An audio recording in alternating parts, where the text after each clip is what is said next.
আলাইকুম রহমতুল্লাহ। এ হলো জাবালে নূর, যেখানে হুজুর সাল্লাল্লাহু আলাইহি ওয়াসাল্লাম বসে ধ্যানমগ্ন থাকতেন, আল্লাহ তাআলার ইবাদত করতেন। এখানে সর্বপ্রথম আল্লাহ পাক রব্বুল আলামিন ওহী নাযিল করেন। হযরত খাদিজা রাদিয়াল্লাহু তাআলা আনহা রাসূল সাল্লাল্লাহু আলাইহি সাল্লামের জন্য এখানে খাবার নিয়ে আসতেন, ওই যে পাহাড়ের সেই উঁচু টিলাতে।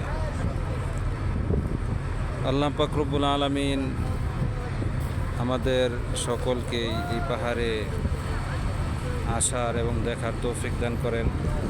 বাইতুল্লাহর মেহমান সবাইকে আল্লাহ তাআলা বানান। প্রত্যেকটা মুসলমানের হৃদয়ের লালিত স্বপ্ন বাইতুল্লাহর মেহমান হওয়া এবং পবিত্র কোরআন নাজিলের স্থান দেখা, হুজুর সাল্লাল্লাহু আলাইহি ওয়াসাল্লামের স্মৃতি বিজড়িত স্থানগুলোকে দর্শন করা, এটা প্রত্যেকটা মুমিনের হৃদয়ের লালিত স্বপ্ন। আল্লাহ পাক রব্বুল আলামিন প্রত্যেকটা মুমিনকে এই তৌফিক দান করুক। আসসালামু আলাইকুম।